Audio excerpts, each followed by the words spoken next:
virus sing sakniki mewabah negeri kita, wabah peringatan nopo, wabah azab saking Allah.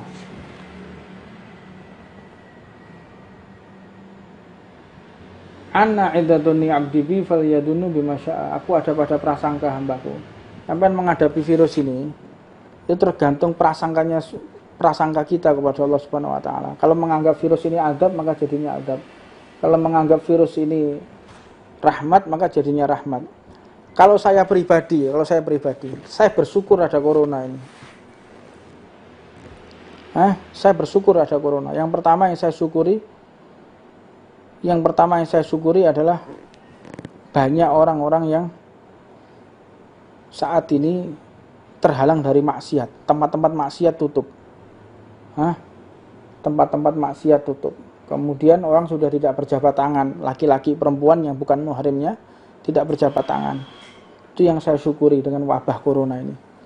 Jadi nggak perlu lagi kita ngajari mereka, oh ini bukan muhrimnya, ini muhrimnya. Nggak usah seperti itu lagi. Dengan sendirinya Allah mengatur tidak berjabat tangan laki-laki dan perempuan yang bukan muhrimnya. Di kantor biasanya kan seperti itu.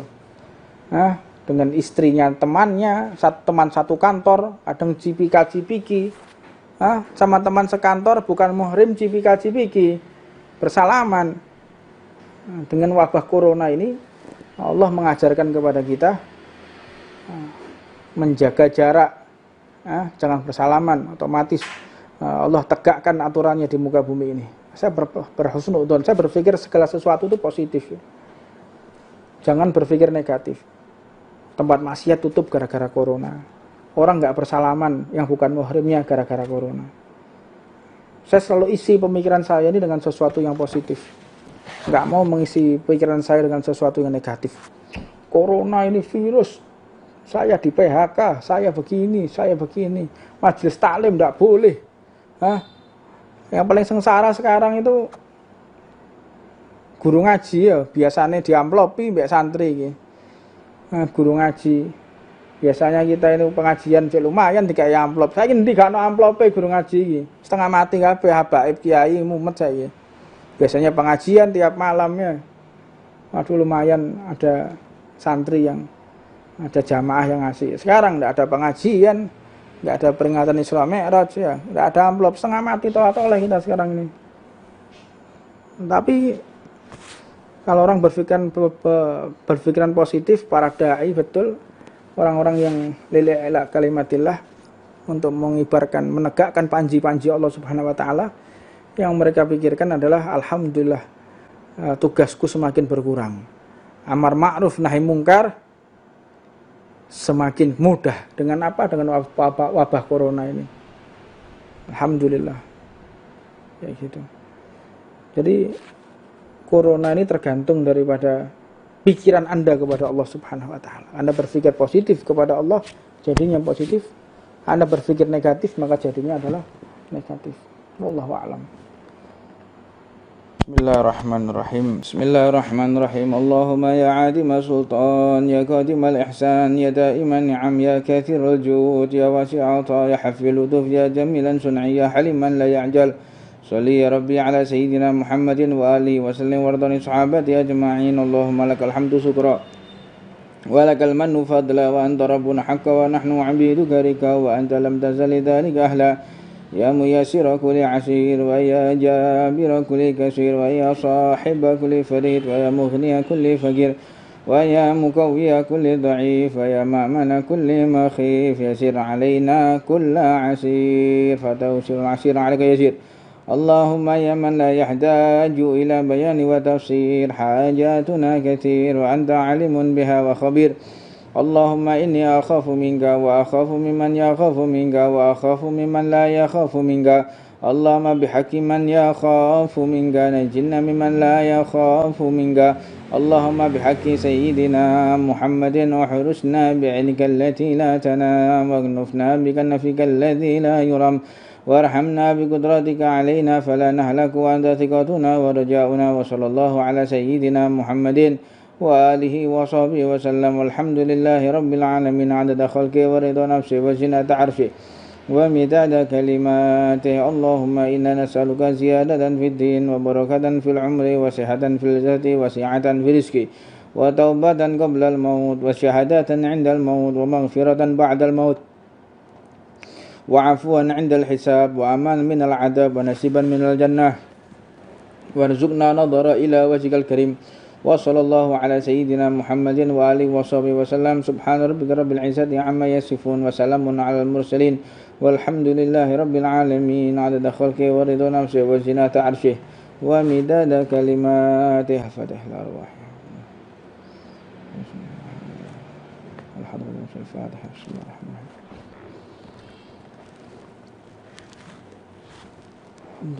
الرحيم. بسم الله الرحمن الرحيم. اللهم إني احتاج بدرب الله طوله ما شاء الله قفله لا إله إلا الله بابه محمد رسول الله صلى الله عليه وسلم سقفه لا حول ولا قوة إلا بالله العلي العظيم. أحاط بنا من بسم الله الرحمن الرحيم. الحمد لله رب العالمين الرحمن الرحيم مالك يوم الدين إياك نعبد وإياك نستعين اهدنا الصراط المستقيم صراط الذين أنعمت عليهم غير المغضوب عليهم ولا الضالين آمين. سور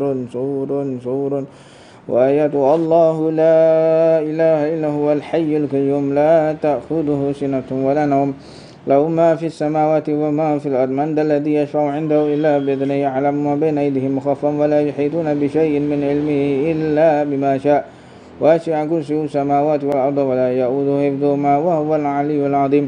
بنا استدارت كما استدارت الملائكة بمدينة الرسول بلا خندق ولا سور من كل قدر مقدور وحضر محضور من جميع السرور تترسنا بالله من عدونا وعدو الله من شكي عرش الله إلى قاع أرض الله بمئة ألف لا حول ولا قوة إلا بالله العلي العظيم. صنعته لا تنقطع بمئة ألف لا حول ولا قوة إلا بالله العلي العظيم.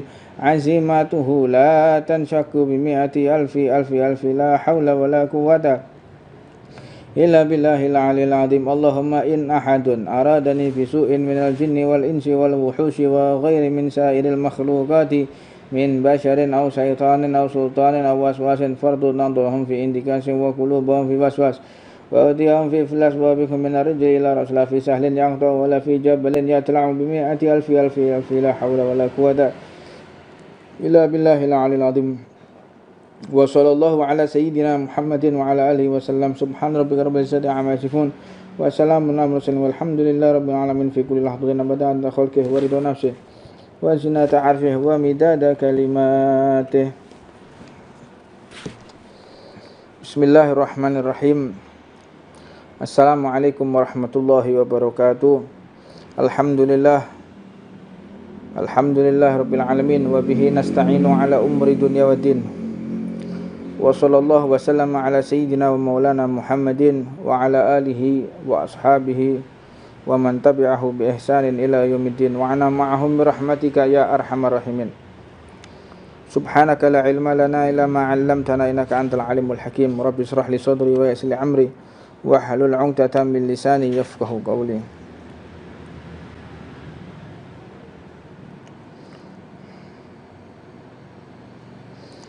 Alhamdulillah,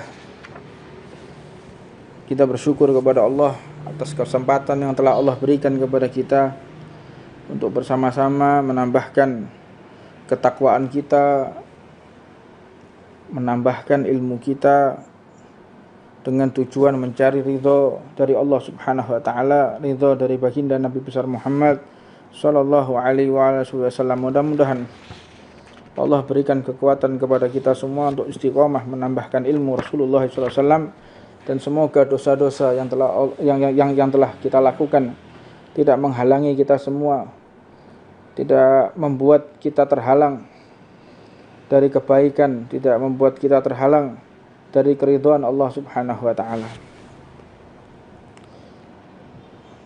Beliau Al-Imam Al-Habib Abdullah bin Ali Al-Haddad dalam kitabnya Nasaih Diniyah ini, beliau mewanti-wanti kepada siapapun. Di antaranya yang ditegaskan dalam kitab ini yaitu adalah pemungut atau orang-orang yang menetapkan pajak, menetapkan bea cukai, sebagaimana Rasulullah SAW mengatakan la yadkhul jannata sahibu muksin, tidak akan masuk surga mereka para pemungut pajak. Jadi pajak yang dimaksud adalah pajak yang sehingga menjerat, pajak yang dipermainkan hanya untuk kekayaan sekelompok, bukan untuk kesejahteraan rakyat miskin, hanya untuk kepentingannya, hanya untuk kesenangannya, bukan untuk rakyat. Mengenai maksud hadis yang disampaikan oleh baginda Rasulullah SAW, Sayyidina Yazid bin Harun radhiyallahu taala anhu, beliau mengatakan, yaitu sahibu muksin ini yaitu orang yang mengambil bea cukai. Dalam hadis yang lain Rasulullah SAW mengatakan, inna sahibu muksin finnar, orang-orang yang suka pemungut cukai, dia tempatnya akan di nerakanya Allah Subhanahu wa taala. Cukai itu termasuk daripada orang-orang yang memakan harta orang lain dengan cara yang batil.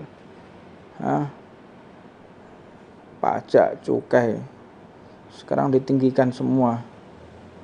Tapi ya kita tidak tahu apakah itu memang tujuan dari pemerintah memaksa mereka yang punya harta nggak mau zakat maka diambil dari cukainya. Wallahu a'lam.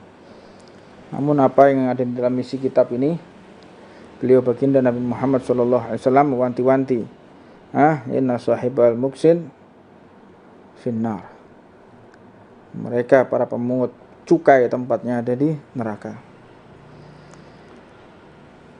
Secara tidak langsung ini merupakan perampasan harta. Orang ngasih cukai itu ngerampas hartanya, dirampas dia. Saya kurang tahu memahami bagaimana bentuk cukai itu. Yang kita tahu itu ada di rokok. Rokok itu kan ada cukainya. Terus apalagi yang ada cukainya itu? Setahu saya rokok. Apalagi?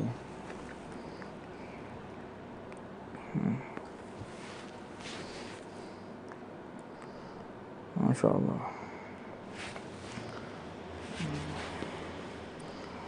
Termasuk orang-orang yang di dalam nerakanya Allah Subhanahu wa taala, yaitu orang-orang yang zalim.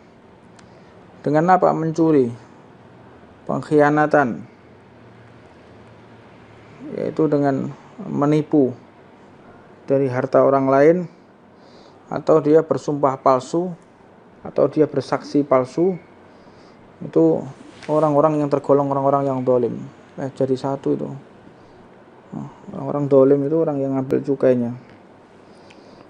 Termasuk orang-orang yang bersaksi palsu, sumpah palsu, dia orang zalim. Man dzalama qaida shibrin minal ardi, barang siapa yang berlaku zalim meskipun hanya sejengkal dari tanah, dia nanti di akhirat akan dibelenggu dengan 7 lapis tanah.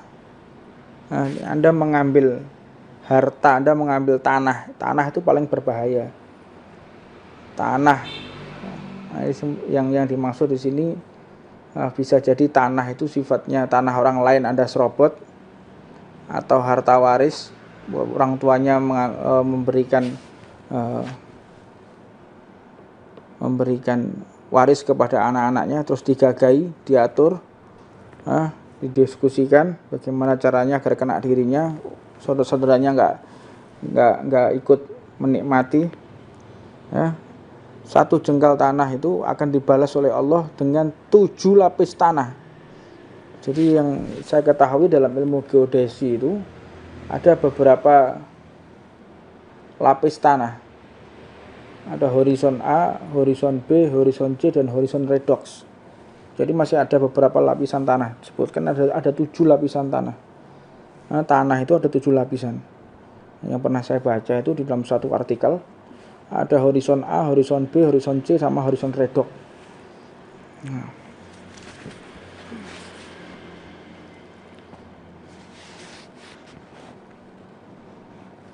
Ittaqu dzulma fa inna dzulma dzulumatun yaumal qiyamah. Takutlah kalian, bertakwalah kalian. Hindarilah kezaliman. Hindarilah Anda bekerja di tempat bea cukai. Karena kezaliman akan menjadi kezaliman yang banyak kelak di hari kiamat.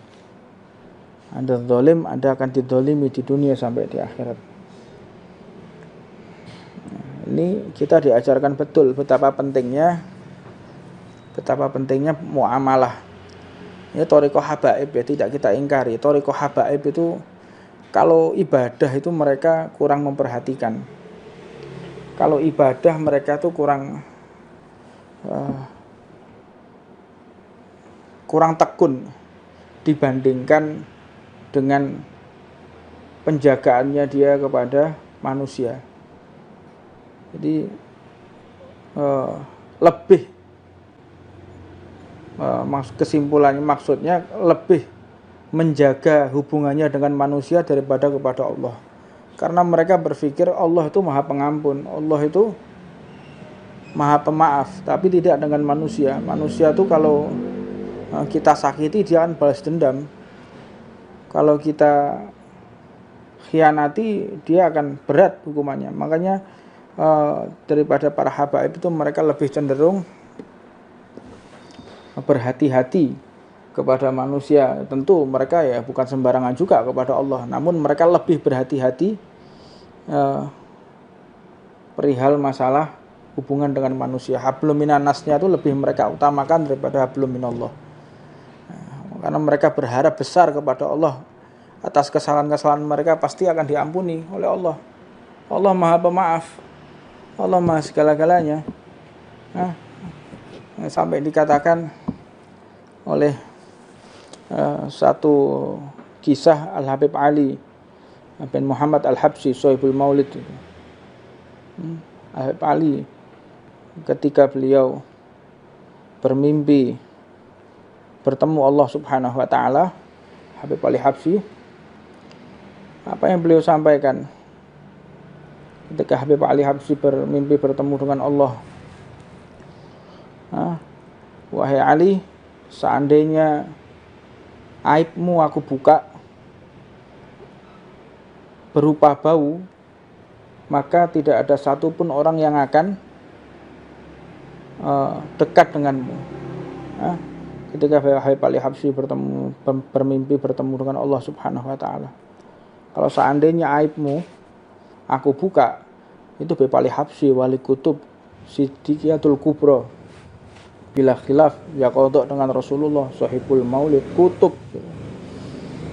Masih dikatakan oleh Allah Subhanahu wa taala, apabila aibmu aku buka berupa bau badan, maka tidak ada satupun makhluk ini yang akan mendekatimu. Namun yang diajak berbicara adalah Al-Habib Ali Habsyi yang mengerti kudratullah, yang mengerti kedudukan Allah Subhanahu wa taala. Dijawab dengan kelembutan hatinya. Apa kata Habib Ali Habsyi? Kalau seandainya, ya Allah, kalau seandainya manusia ini tahu betapa besar cintamu kepada mereka, maka tidak ada satupun orang yang akan sholat. Ini bahasa cinta kayak gitu.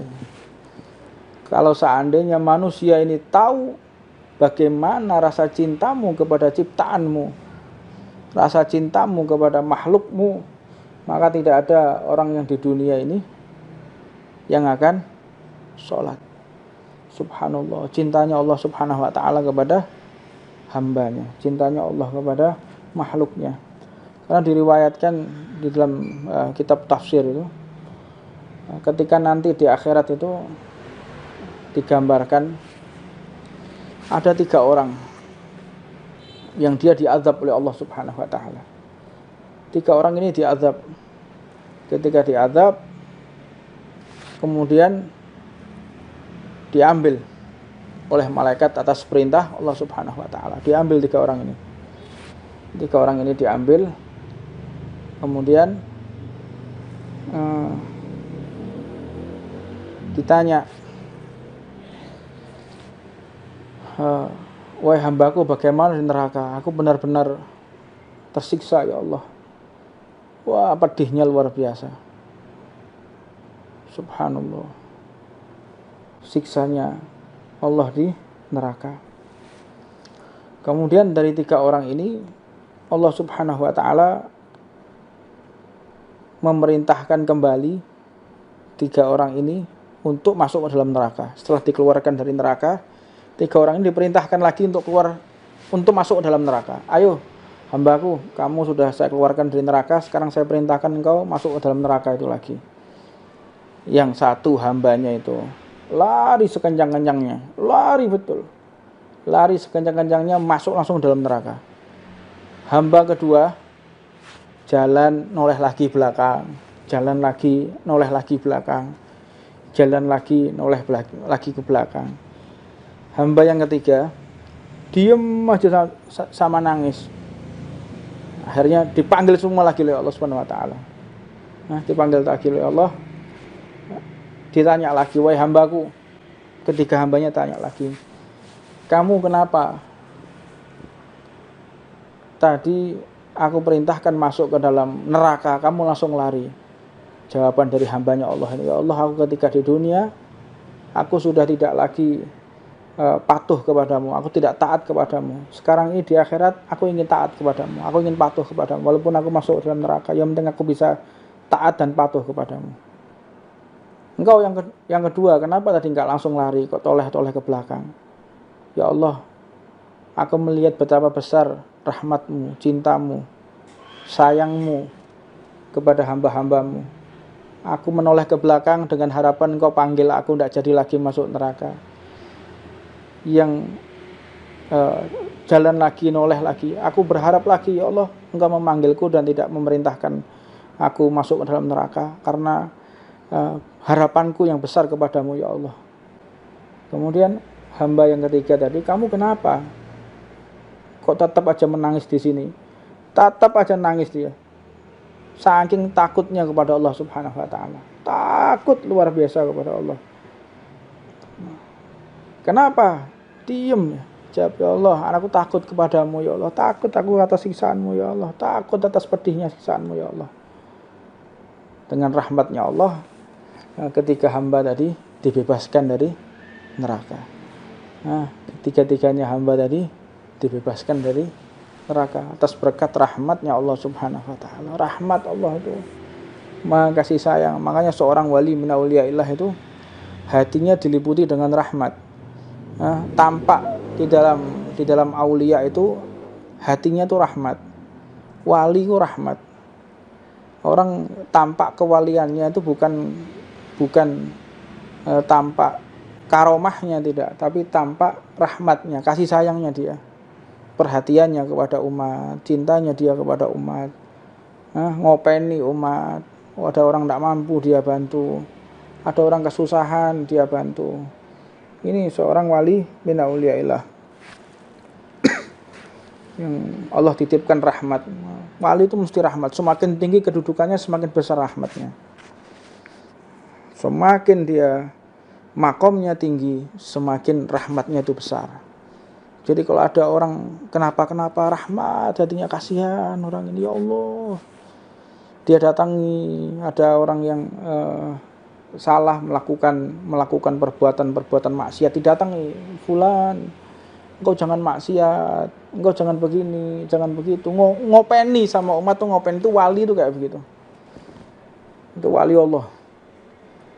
Kalau ada hambanya Allah, umatnya Rasulullah, dia lagi terperosok, wah didoakan sama dia, ya Allah, itu umatnya Rasulullah lagi mabuk, ya Allah, berikan hidayah, ya Allah, mudah-mudahan dia mendapatkan inayah, mendapatkan hidayah, petunjuk, ya Allah, kasihan ya Allah, umatnya Nabi Muhammad itu kayak begitu. Setiap malam dia menangis kepada Allah, mendoakan umat ini agar diberikan hidayah, diberikan maaf oleh Allah Subhanahu wa taala.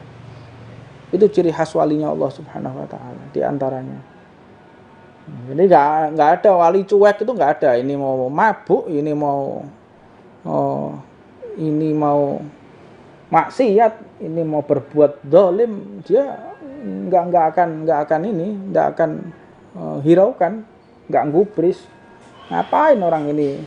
Dia mau maksiat lah, dia mau apa? Itu wali min auliyaillah. Nangis begitu. Kalau lihat umatnya Rasulullah lagi maksiat, dia nangis. Kalau lihat umatnya Rasulullah lagi berbuat salah, dia mendoakan kepada Allah. Bukan dighibai. Ada umatnya Rasulullah maksiat, dighibai. Ada umatnya Rasulullah salah, dighibai. Wali capopo ya. Nah, ada seorang wali itu kelihatan ada orang salah tuh, waduh rahmatnya luar biasa, karim, dermawan, rahmat, cinta. Orang-orang yang memiliki kedekatan khusus dengan Allah Subhanahu wa taala, Allah titipkan rahmatnya kepada hambanya. Semakin besar rahmatnya, semakin tinggi kedudukannya di hadapan Allah Subhanahu wa taala. Jadi penting ya, kita benar-benar untuk mewaspadai hak-hak orang lain. Sampai Nabi Muhammad mengatakan, la yahillu lil muslimin an ya'khudha 'asa akhihi bighairi tibi nafsi minhu. Jadi tidak dihalalkan bagi seorang muslim mengambil tongkat milik saudaranya tanpa ridho. Tongkat maknanya apa? Tongkat itu sesuatu yang remeh, digambarkan. Sesuatu yang remeh yang ketika kita ambil dari saudara kita tanpa ada keridhaan, itu tidak dihalalkan. Maknanya apa? Hablum minan nas ini benar-benar dijaga, hati-hati Pak. Kita mengambil haknya orang, kita berurusan dengan manusia, berat ya. Berat. Jangan mau Anda berurusan dengan manusia. Apalagi jadi pejabat. Jadi pejabat itu orang paling berat. Paling beratnya urusan nih pejabat. Jadi kalau pejabat dia seorang RT, dosanya satu RT itu dia tanggung. Satu RT. Kalau dia jadi RW, satu RW, dosanya orang satu RW itu dia tanggung. Tapi kalau satu RW itu dia benar-benar taat kepada Allah, dan dia berlaku adil di RW-nya situ, dia akan mendapatkan pahalanya semua. Kalau dia seorang lurah, ya satu kelurahan itu. Kalau dia satu kabupaten, seorang bupati, seorang wali kota, ya satu kota. Satu kota itu maksiat, dia nanggung dosanya. Satu kota itu ibadah, dia juga dia juga mendapatkan fadilahnya. Nah, kalau dia seorang gubernur, ya satu provinsi. Kalau seorang presiden, rakyatnya ibadah, ya beliaunya dapat fadilahnya. Kalau rakyatnya maksiat, juga dipertanggungjawabkan di hadapan Allah. Makanya berat. Umarok itu berat. Untuknya wajib kita hormati. Atiullah wa atiur rasul wa ulil amri minkum. Kita melihat beban seorang presiden, beban seorang gubernur di akhirat itu sudah luar biasa sekali. Berat. Tanggung jawabnya berat di hadapan Allah Subhanahu wa taala. Untuknya wajib dihormati. Untuknya wajib dibantu. Untuknya wajib kita doakan. Mudah-mudahan kita memiliki pemimpin yang tidak zalim. Mudah-mudahan pemimpin kita diberikan hidayah oleh Allah, diberikan kekuatan. Karena beliau yang menanggung dosa-dosa kita di hadapan Allah Subhanahu wa taala. Ditanggung, tanya seorang presiden, gimana rakyatmu ini? Seorang gubernur, gimana rakyatmu? Seorang wali kota, seorang bupati, ditanya bagaimana rakyatmu? Ditanya oleh Allah Subhanahu wa taala. Sebagaimana Sayyidina Umar bin Al-Khattab, beliau menjelaskan, aku menjadi khalifah sekarang ini, jadi presiden, kata Sayyidina Umar. Kalau ada di seberang negeri di sana, ada orang yang terperosok karena jalan yang tidak baik, niscaya aku akan ditanya oleh Allah dan aku akan diazab oleh Allah karena teledorku dalam memimpin mereka, memimpin umatnya Rasulullah. Ada jalanan lubang, kata Sayyidina Umar, tempatnya di negeri seberang. Itu ada orang kejeglong, terperosok gara-gara jalannya berlubang. Kata Sayyidina Umar, aku bertanggung jawab di hadapan Allah Subhanahu wa taala. Apalagi sekarang ini 5 kilo lubang, 5 kilo lubang, berapa orang itu yang jatuh? Berapa orang itu yang jatuh, yang terperosok? Aspalnya rusak. Ini yang bertanggung jawab akan diadili oleh Allah Subhanahu wa taala nih. Ya, peradilan Allah itu ada. Pemerintahnya sudah memperbaiki jalan sebaik mungkin, tapi tonasenya truk itu yang tidak mumpuni. Aspalnya sudah dibangun sedemikian rupa, ditata sedemikian rupa, tapi tonasenya truknya ini yang tidak mumpuni. Jadi kalau orang mau menyalahkan, ya ini saat yang tepat untuk menyalahkan pemerintah. Pemerintah ini beda dengan pemerintah yang dulu.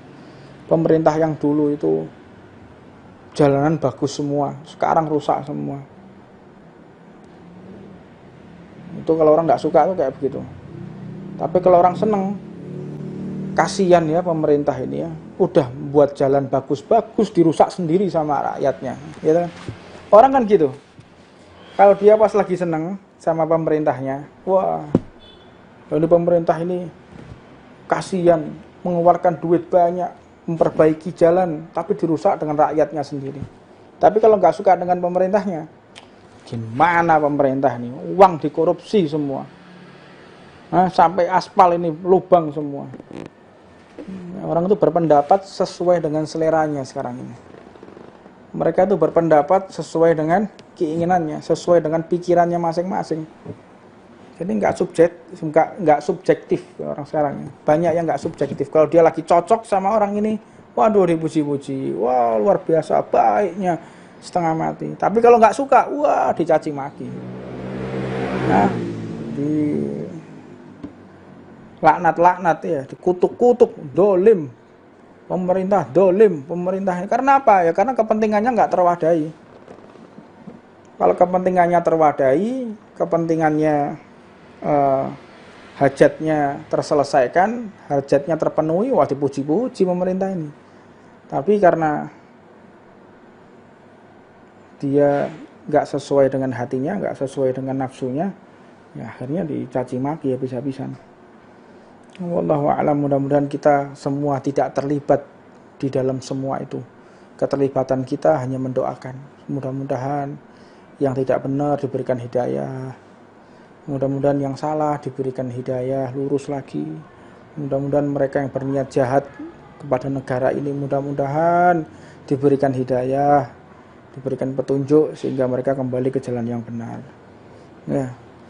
Karena kalau kita doa akan kena badan kita sendiri. Kalau doa, mudah-mudahan kau hancur. Wa anta kadzalik, kata malaikat, dan kau juga. Oh, mudah-mudahan anak ini, orang pejabat ini mudah-mudahan disiksa oleh Allah. Wa anta kadzalik, dan kau juga. Doa yang baik-baik, karena segala macam doa itu akan kembali kepada diri kita sendiri. La ilaha illallah Muhammad Rasulullah.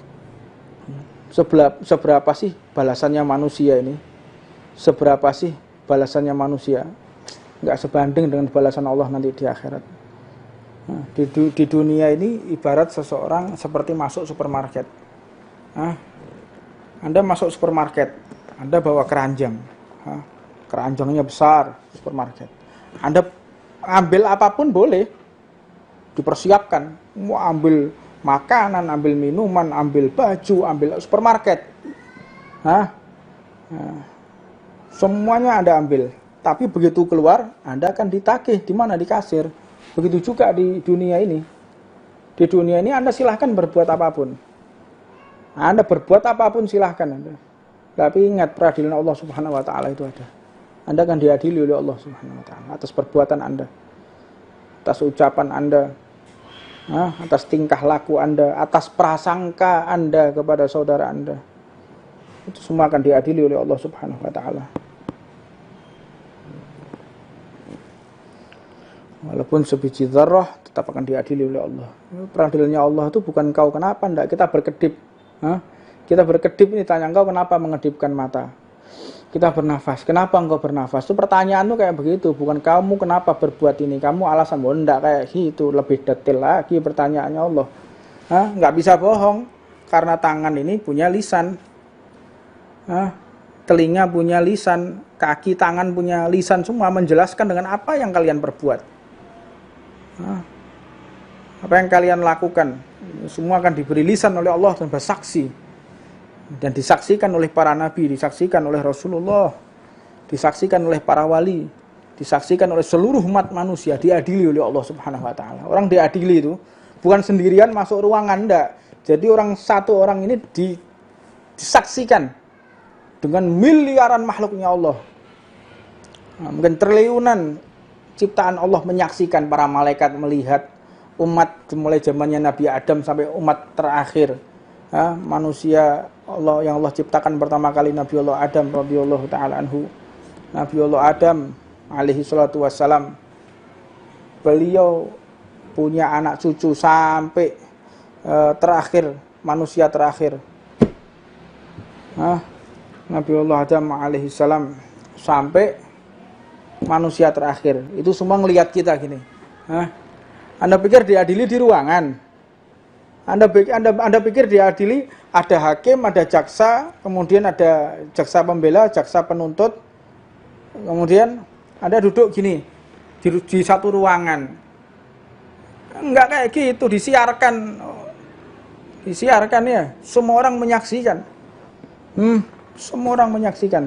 Kalau Anda di dunia berbuat baik, Anda di dunia berbuat yang benar-benar Anda banggakan, Anda akan tersenyum melebar. Alhamdulillah saya berbuat baik, alhamdulillah saya ini tidak berkhianat, jujur. Tapi kalau Anda berbohong, Anda mendolimi saudara Anda membuka aib saudara Anda berlaku yang tidak baik, maka Anda pun akan malu luar biasa. Perbuatan Anda mulai di kamar mandi sampai keluar lagi sampai tidur itu semua diperlihatkan apa yang kalian lakukan di dalam kamar mandi. Apa kalau berbuat naudzubillah di kamar mandi bisa dipermalukan Anda oleh Allah Subhanahu wa taala. Di kegelapan malam enggak ada orang tahu, di dalam kamar sendirian enggak ada orang tahu, tetap Allah akan tayangkan itu. Allah akan tayangkan begini loh yang kamu lakukan dulu. Dengan kalau kita mau berfantasi itu seperti pakai proyektor besar, disaksikan semua orang perbuatan Anda di dalam kamar. Ya, makanya sampai dikatakan azabnya Allah itu diantaranya yang pedih adalah menunggu untuk diadili. Menunggu untuk diadili itu sudah cukup. Menunggu mau diadili itu sudah cukup untuk membalas kedzalimannya orang. Saking orang itu sumpahnya, saking setengah mati sudah, setengah mati. Ya Allah, na'udzubillah, Allahumma salimna wa iyyakum. Mudah-mudahan Allah Subhanahu wa taala masukkan ke dalam surga tanpa dihisab oleh Allah. Tanpa ada pertanyaan, Allah tutup semua aib kita. La ilaha illallah Muhammadur Rasulullah. Ya Arhamar Rahimin. Ya Latif, ya Latif, ya Latif.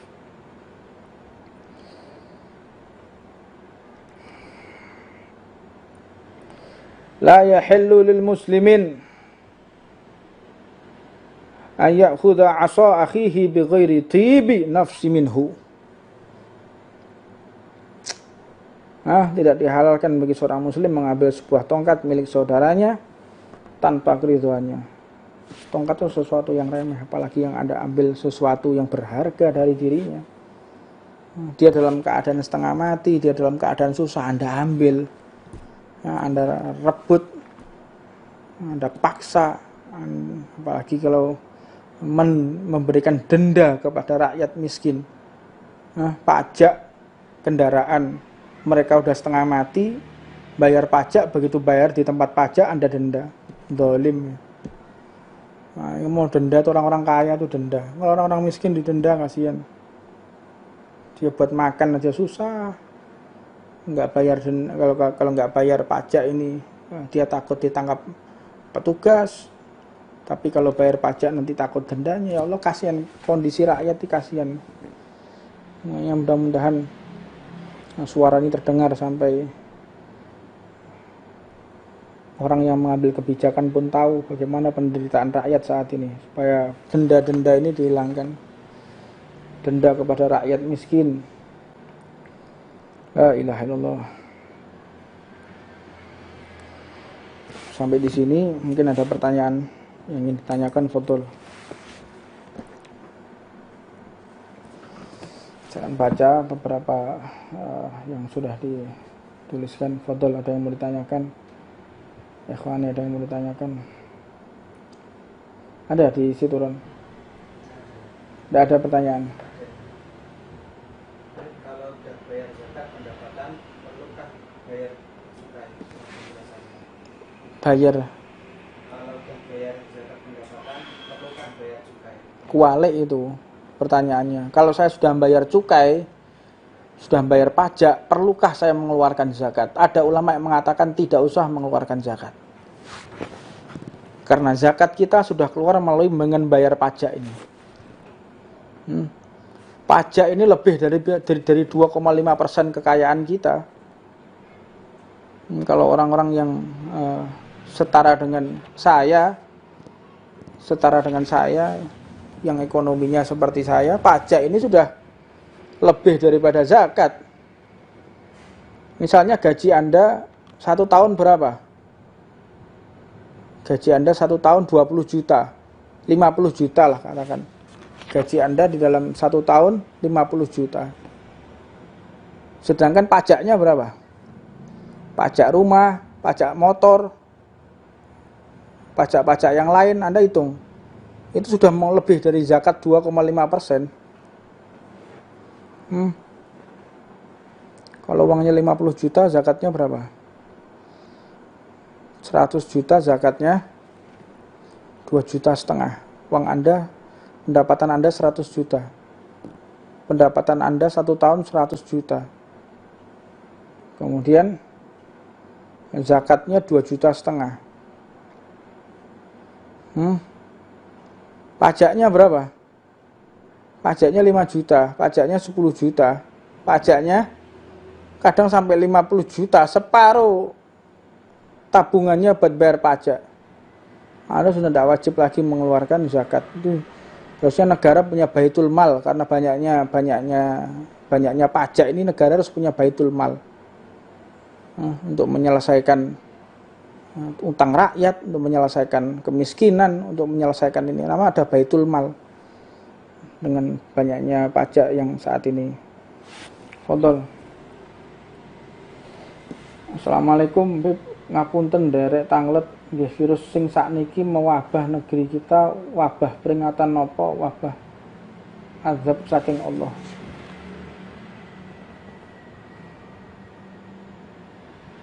Anna iddatuni abdi bi falyadunu bima syaa. Aku ada pada prasangka hambaku.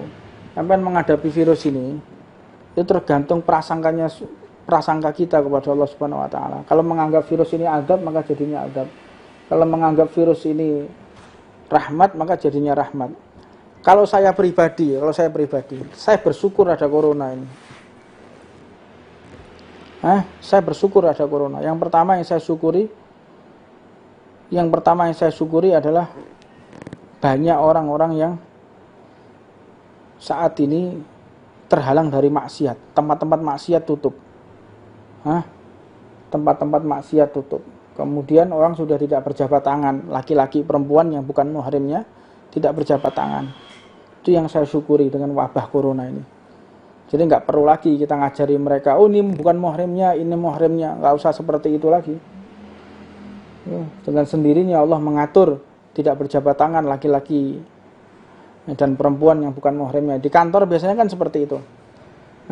Dengan istrinya temannya, teman satu kantor, kadang cipika-cipiki, Sama teman sekantor bukan muhrim cipika-cipiki, bersalaman.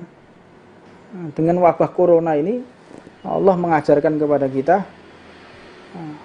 menjaga jarak, jangan bersalaman. Otomatis Allah tegakkan aturannya di muka bumi ini. Saya berhusnudzon, saya berpikir segala sesuatu itu positif. Jangan berpikir negatif. Tempat maksiat tutup gara-gara corona. Orang nggak bersalaman yang bukan muhrimnya gara-gara corona. Saya selalu isi pemikiran saya ini dengan sesuatu yang positif. Nggak mau mengisi pikiran saya dengan sesuatu yang negatif. Corona ini virus. Saya di PHK, saya begini. Majelis taklim nggak boleh. Yang paling sengsara sekarang itu guru ngaji ya. Biasanya diamplopi mbak santri. Guru ngaji. Biasanya kita ini pengajian lumayan dikai amplop. Saya ini gak ada amplope guru ngaji. Setengah mati kabeh habaib kiai mumet saya. Biasanya pengajian tiap malamnya. Waduh lumayan ada santri yang ada jamaah yang ngasih. Sekarang enggak ada pengajian, enggak ada peringatan Isra Mi'raj ya. Enggak ada amplop, setengah mati tolak-tolak kita sekarang ini. Tapi kalau orang berpikiran positif, para dai betul. Orang-orang yang lillahi ila kalimatillah untuk mengibarkan, menegakkan panji-panji Allah Subhanahu wa taala, yang mereka pikirkan adalah alhamdulillah tugasku semakin berkurang. Amar ma'ruf nahi mungkar semakin mudah dengan apa? Dengan wabah corona ini. Alhamdulillah. Ya gitu. Jadi corona ini tergantung daripada pikiran Anda kepada Allah Subhanahu wa taala. Anda berpikir positif kepada Allah, jadinya positif. Anda berpikir negatif, maka jadinya adalah negatif. Wallahu a'lam. Ada pertanyaannya?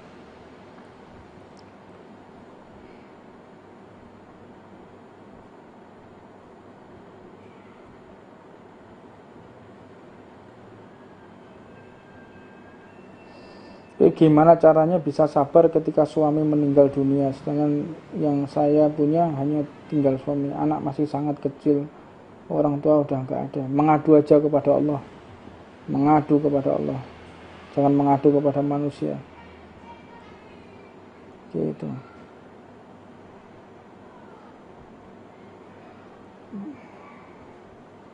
Jangan pertanyaan yang sifatnya ini ya, jangan pertanyaan yang sifatnya pribadi. Beb, saya kalau tidur gini, aduh, ya, sini takut-takut gak kena itu anda. Tanya-tanya.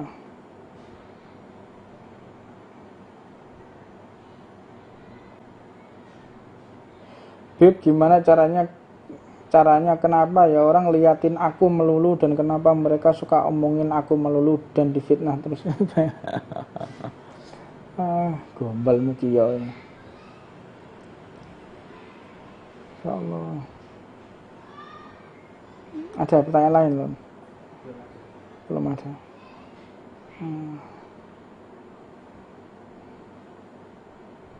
Insyaallah. Mudah-mudahan yang punya hajat dikabulkan oleh Allah Subhanahu wa taala. Ini bisa saya sampaikan. Mudah-mudahan ada manfaatnya buat kita semuanya. Insyaallah kita yang punya kesalahan, punya dosa, mudah-mudahan dimaafkan dosanya oleh Allah Subhanahu wa taala. Yang punya hajat mudah-mudahan dikabulkan oleh Allah Subhanahu wa taala. Rabbana atina fid dunya hasanah wa fil akhirati hasanah wa qina adzabannar. Wa 'allamna masyaykhana wa 'allamna sayyidina Muhammad sallallahu alaihi wasallam. Al-hadratu Nabi Sirul Fatihah. Alhamdulillah. Bismillahirrahmanirrahim.